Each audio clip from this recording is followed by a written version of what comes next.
Thanks for watching County Report this week. I'm Susan Kennedy. Germantown residents can now breathe a little easier when it comes to traffic, that is. A new link in the county's transportation network will make it easier for residents to get around. In a ribbon-cutting ceremony surrounded by residents, County Executive Ike Leggett officially opened the extension of Father Hurley Boulevard. This major 1.2-mile road connects local communities to the Germantown Town Center and I-270. The north-south link will also serve as an easy access for emergency vehicles.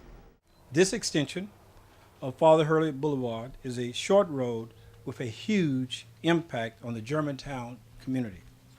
First, its 1.2 miles provide efficient, direct access for everyone south of the CXX tracks below us to the town center and to the I-270 employment corridor. Next, it means improved access for emergency vehicles, enhanced traffic flow, and reduced congestion in the future. The improved Father Hurley Boulevard will also have pedestrian amenities, which include a bike path on one side of the road and a 5-foot wide sidewalk on the other. For those homeowners who have fallen behind in their mortgage payments, the state of Maryland has some funds that it needs to disperse. Lorna Virgili has the story. Lorna? Susan, the state of Maryland has $40 million in emergency mortgage assistance that needs to be committed by the end of September. Now, the state and the county held this workshop and 100 people showed up in the first hour. Those county homeowners that attended received legal assistance and on-site counseling about home retention. The Emergency Mortgage Assistance Program is designed to help homeowners who have lost income due to unemployment or health problems. A lot of the folks here have pulled together most of their documentation, and what happens next is that our staff at the housing department reviews all the documentation to make sure everything's in place, and then it takes less than 2 weeks to finalize a decision about whether or not the loan can be made. The loans can be up to $50,000 per homeowner. Lisa Barnes lost her job last year, and she was the first applicant of the program in the entire nation. She will receive the full $50,000 to pay for her mortgage. If you're having a problem or if you're not sure if you're having a problem, just call the Maryland Hope Hotline. It does wonders. It's there for you. And then you can apply for the program. We have a limited time before the program is going to be exhausted, and I don't want anyone to miss out on the blessing that I did receive. Right now, there are a large number of units of homes that are in a sort of backlog. The banks haven't yet banged the gavel because they're trying to clean up the paperwork to justify the action that they're taking. And one of the things that I'm concerned about is that when they get through that process, all of a sudden we're going to see a flood of these coming out of the pipeline and see a lot of people really faced with that very imminent eviction and foreclosure. Homeowners who are 3 or more months late on their mortgage payments and have lost income due to involuntary job loss or due to medical problems are encouraged to inquire about the Emergency Mortgage Assistance Program by visiting www.mdhope.org. Deadline is September 30th. For County Report this week, Lorna Virgili. Next month marks the 10th anniversary of the September 11th attacks on our nation. As our area prepares to observe this milestone in our nation's history, members of the Council's Public Safety Committee will be hearing from some experts from the National Institutes of Standards and Technology on post-9/11 building safety. Out of the attacks, in addition to the tremendous tragedy, came improvements to public safety, and we're going to have the person who directed the research at the National Institutes of Standards and Technology that reviewed the fire resistance of the beams at the World Trade Center come and talk about what has been done since then to address and to strengthen building codes. So we're going to have the person that did that actual research come and talk about that, Dr. Sham Sunder. Here in Montgomery County, much has been done over the past decade to improve public safety across the board. There is a very good interoperability between the different public safety agencies in the county, but not just in the county, but between the county and other jurisdictions. So that's something that we work to ensure continues to happen. There's been much more training and many protocols put in place to ensure that we have adequate training for first responders to respond to almost any kind of emergency. Kids fill their summertime doing all sorts of different things, but some are enriching their lives with real-life work experiences. Let's take a look at what some Montgomery County Public School students have been up to this summer. Over the summer, current and past MCPS students are finding ways to enrich their minds and build skills. They are working for summer school programs, doing their summer reading, volunteering, and working as interns to prepare for future careers. I'm interning here at ITV. I'm an intern here at Copy Plus. I'm an intern for the Department of Family Community Partnerships. MCPS interns are learning and gaining professional experience from our in-house experts at the print shop, web services, MCPS TV, the Department of Family and Community Partnerships, and more. What we're trying to do is teach the students, give them the skills, the experience, the knowledge of working within a light industrial multi-million-dollar business such as Copy Plus and Teamworks. I'm not exactly sure what I want to do yet in the future, but I know that the skills I've learned here will help me a lot, like time management and detail orientation. You have to be really organized when you're doing these jobs. MCPS TV interns are getting hands-on experience and learning every aspect of the TV business. They are developing the skills to produce and direct a video production. I'm very interested in the film business, and this is a great way to see if I really want to get more into this. Lindsay Spencer, a current University of Maryland student and a graduate of Blake High School, tells us a little bit about her daily routine. I was planning on going into school counseling, so it's been really helpful working at DFCP and learning how to interact with parents and interact with students. Interns share some candid advice. I definitely recommend this to anyone that would like to just learn what it's like to work and build relationships. Anyone who's interested in working in the school system, I think it's a really great opportunity to see how the school system works. Students interested in applying for internships should contact their school counselor. Still ahead on County Report this week, we'll tell you what some county residents have to say about the proposed curfew. And a look at a county health clinic that serves the most vulnerable residents here in Montgomery County. Stay with us.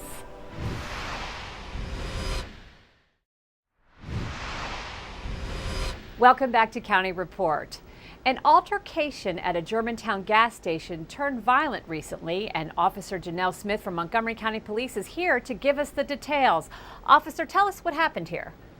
Well, Susan, it was on Saturday, August 6th at approximately 5:53 p.m. when Germantown District officers were called to the Free State gas station located at 20650 Frederick Road in Germantown for the report of a shooting that had just occurred at the gas station. Once the officers arrived, they talked to several witnesses and the victim, who explained to them that the suspect and the victim had become engaged in a verbal argument, and this argument had escalated into a physical fight about who had arrived at the gas pump first. Following the physical altercation, the suspect returned to his vehicle, retrieved a handgun, and fired one shot at the victim. Fortunately, the shot missed the victim, but it did strike the victim's vehicle, and inside that vehicle was the victim's fiance, who was also uninjured. At that time, the suspect fled the scene.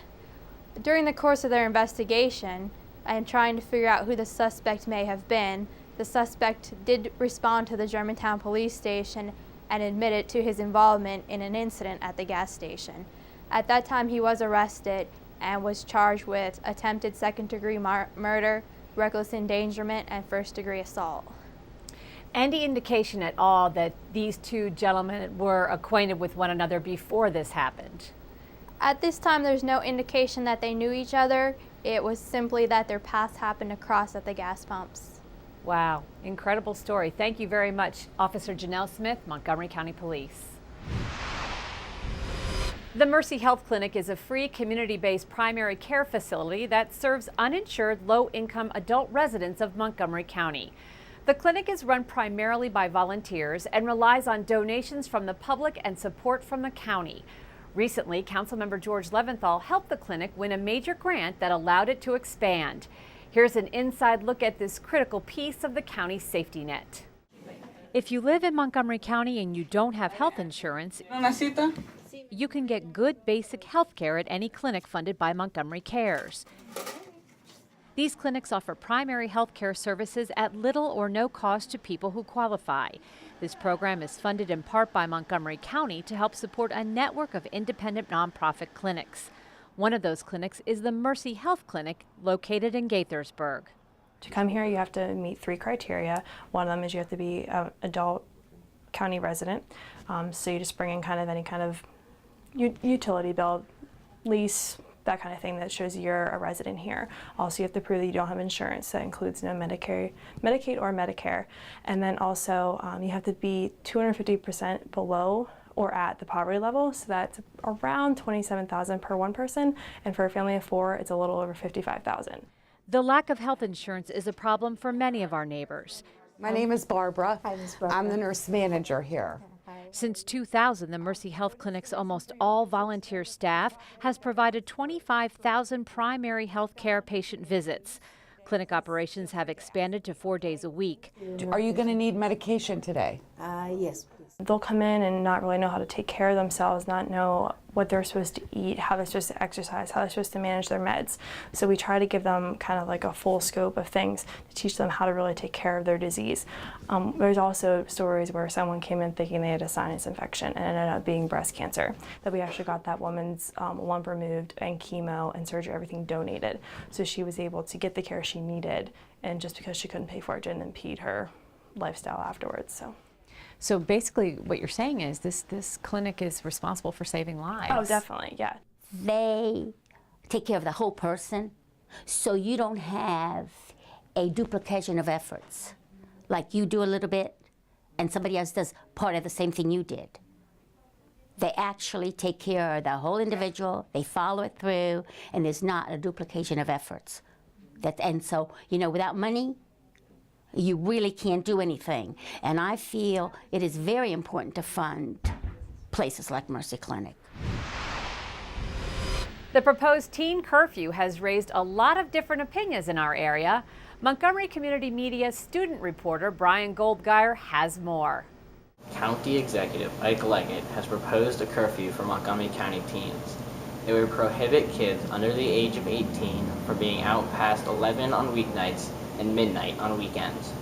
The plan would give the police department another tool to keep the streets safe, but the proposal isn't popular with local teenagers. I think the main goal of the curfew is to protect young people, because the fact is that there are people who are underage who, for whatever reason, can get themselves into trouble late at night, and the police felt that this would be another tool that they could use to try and respond to that particular problem. There are some exemptions to the curfew. For instance, if you are at a school-sponsored event or at a job. These exemptions are a big debate, and the county council is still trying to finalize them. Teens caught out past the curfew not exempted would simply be asked to go home. Only those who refuse would be subject to further action by the police. You've got to be underage, you've got to be remaining in a public place, not just passing through it on your way home or on your way to somewhere else. And you've got to say to, when a police officer says it's time for you to go home, you got to say no. You know, I presume that's a pretty small group of people, and that folks who are in that particular group, you know, there may well be a problem. Local teenagers aren't so happy about this law. One problem they have is that the curfew would hurt local business because kids could no longer see a late movie or get a bite to eat. We're afraid of a huge loss in potential revenue for local businesses. One of the biggest sources of revenue for local businesses like movie theaters and restaurants is youth, minors who are under 18. And when you have late night movie events or other concerts, plays, sporting events, you have kids going to and from those events, they end up spending a lot of money, they end up going to restaurants. Another problem teenagers have is that the amount of people that are the problem is so small, and this curfew would be unfair to the rest of the kids. They also feel that this curfew would not solve the problems effectively. We decided to ask county residents their opinion on the proposed curfew, and as we expected, the reaction was mixed. I think that it's a good idea because most kids be getting in trouble after 12. So If they go in at 12, you know, on their curfew, then they can stay out of trouble. Kids don't need to be on the street from 12, 1, 2 o'clock in the morning. I wasn't raised like that, so I think it's the right thing to do. Some teens don't like to stay outside to like drink or smoke or anything, so we just like to have fun. But then if we're outside like doing stuff that we're not supposed to do, then yeah, they should make that law. But some people don't even do anything bad. I think it's a good idea, but it's not fair because what if you just want to go out and have fun and you're not going to do anything? Because if parents can't take control of where their children are, then guess what? The county needs to step in, and we need to know where their kids are. That's the way I see it. You know, keep kids out of trouble. Still to come on County Report this week, we'll get an update on the new Animal Services building for Montgomery County. And Montgomery College brings home an award for its recycling efforts. Stay with us.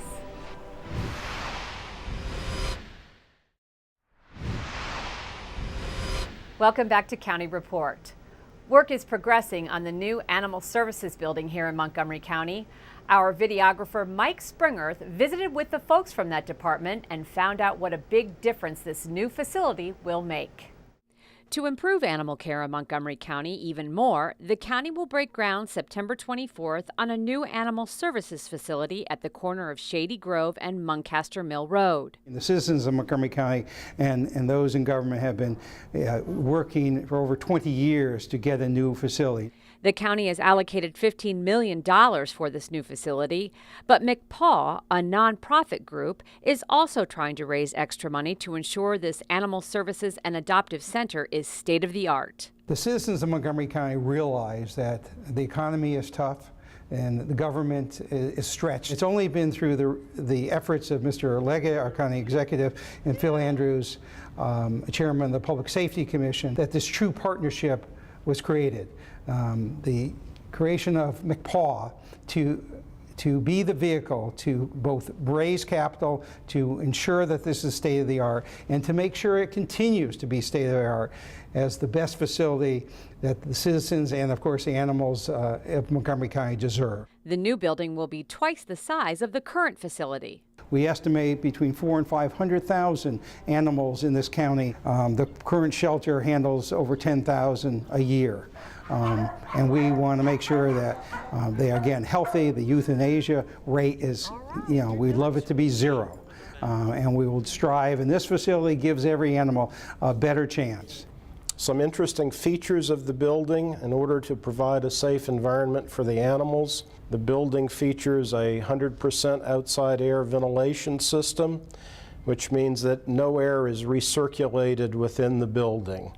Cats benefit from natural light, so we have the cat holding areas adjacent to window areas, and we have skylights over the cat areas as well. The building will house animal services functions such as isolation, quarantine, and holding of ill or seized animals, but it will also serve as an adoption center.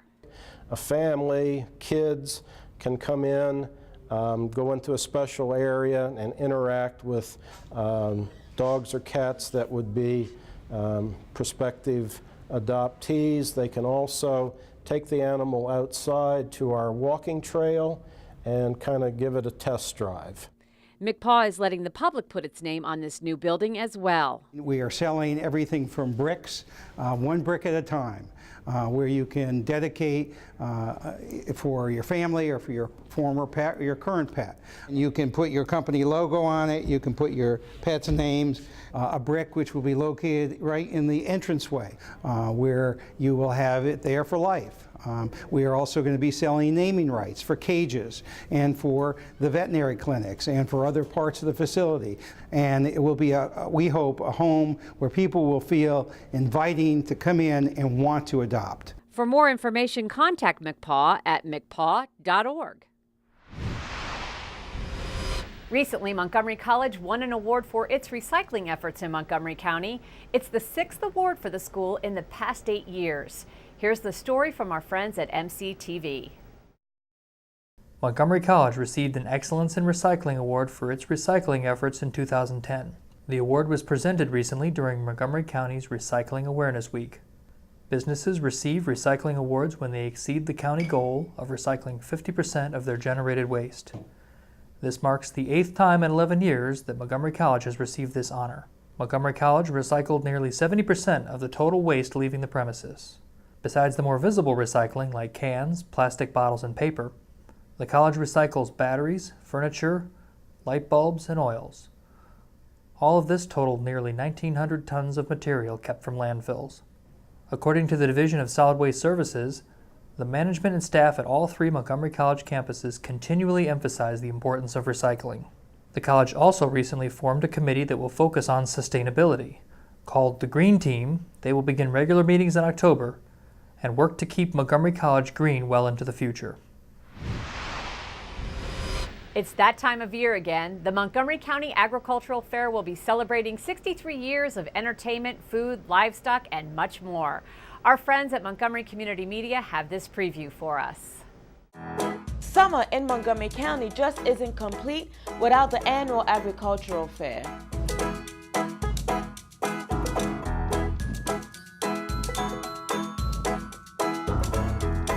The 63rd Annual Montgomery County Ag Fair, held at the Montgomery County Fairgrounds, runs from August 12th through August 20th, showcasing an array of activities, food, and entertainment.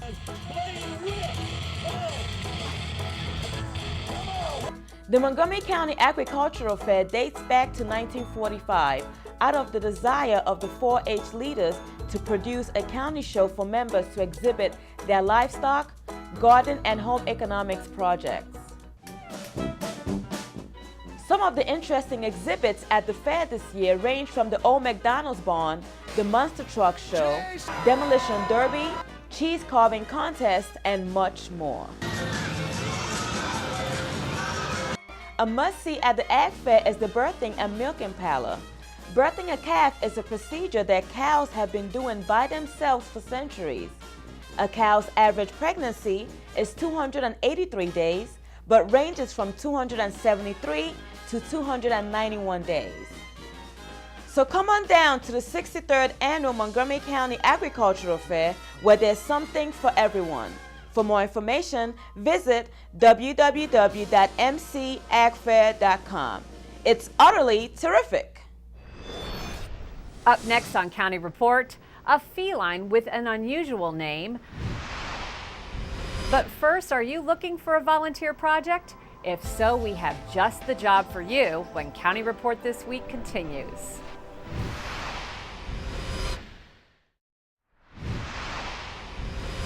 The holidays may be far from the minds of most of us these days, but not for our friends at Brookside Gardens. In fact, they are already thinking about getting lights up for their infamous Garden of Lights show for this year. You might be wondering why I'm hanging holiday lights in the middle of August. Here at Brookside Gardens, our Garden of Lights holiday display, which includes over 940,000 lights in many specialty forms, are all set up and managed with the help of volunteers. I'm Jared Ashling, the volunteer coordinator here at Brookside Gardens in Wheaton, and we have so many ways for volunteers to get involved with our holiday light display. We need volunteers to work weekdays between 9 a.m. and 4 p.m. to help hang lights September through November. Once the light display is open, November 26th through January 9th, volunteers are needed to work evenings from 5 p.m. to 10 p.m., 7 days a week, helping to direct traffic in our parking lots, answer questions with guests, and provide interpretation throughout the light display and conservatory exhibit. It can be cold, so plan on bundling up in your warmest winter coat. But don't worry, during your breaks you can warm up with a cup of hot cocoa, listen to live bands play holiday tunes, and get into the holiday spirit. Students, if you're looking for a fun and unique way to get into the holiday spirit while completing your student service learning hours, think Brookside Gardens. For more information, visit brooksidegardens.org. In this week's transportation update, Tom Pogue tells us about a study on bus rapid transit that has just been released. Hi, I'm Tom Pogue, Community Relations Manager for the Department of Transportation. Here's an update from Montgomery County. MCDOT initiated in April of 2010 a bus rapid transit study to identify key corridors that could facilitate premium transit service. The intent of this effort was to complete a planning-level analysis of how feasible a network of routes across the county would be. Many additional factors will need to be discussed and resolved jointly by the county and neighboring agencies, jurisdictions, and the general public. These discussions will ultimately drive policy and investment decisions. The completed study recommends developing bus rapid transit along 16 corridors totaling 150 miles. Such a system would feature streamlined vehicles with service similar to light rail but at lower cost. Passengers would pay their fares in advance and enter low-floor buses directly through multiple doors, no steps or lifts. Buses would arrive at stations every 10 minutes or less, preferably operating in the median of major roads such as Veers Mill, Georgia Avenue, and Randolph Road. For a copy of the Bus Rapid Transit Study, visit our website at montgomerycountymd.gov/MCDOT. We're working to keep you moving quickly. In our Pet of the Week segment this week, Kathi Stanhope has a cat named Potomac who is in need of a loving home. Hi, this is Kathi Stanhope with your Pet of the Week at the Montgomery County Humane Society. And I'm sitting here with Potomac. She is a very nice black cat, as you can see. I don't know if you can make out, she has the most gorgeous emerald eyes. They're beautiful. She's about a medium-sized cat, and she likes sitting on laps. She's really a nice cat that loves belly rubs. You need to come down and meet Potomac because, as you can see also, Potomac's a black cat. And we have a lot of trouble adopting black cats because some people still think they're bad luck, which I know sounds a little silly, but some people still feel that way. And so sometimes the black cats just stay in the cages for much too long. So come on down to the Montgomery County Animal Shelter, the Montgomery County Humane Society, and meet Potomac or another cat just like her.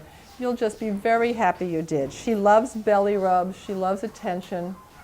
She's getting a little antsy here because there's a lot of activity going on, but she's really looking for a nice home. So give us a call at 240-773-5967 or visit us on the web at mchumane.org. Come meet Potomac or another cat just like her, and you'll definitely be happy you did. Well, that does it for County Report this week. I'm Susan Kennedy. Thanks for watching.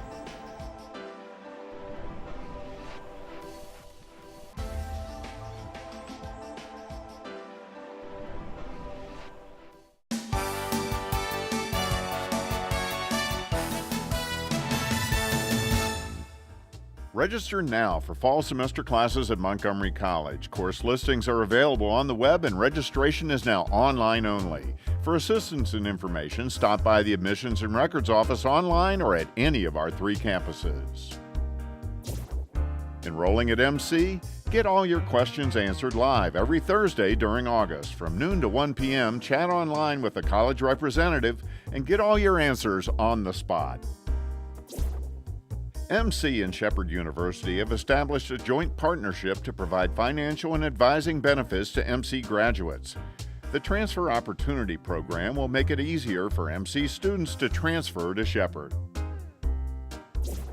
For more information about the endless possibilities at your community college, visit our website at montgomerycollege.edu.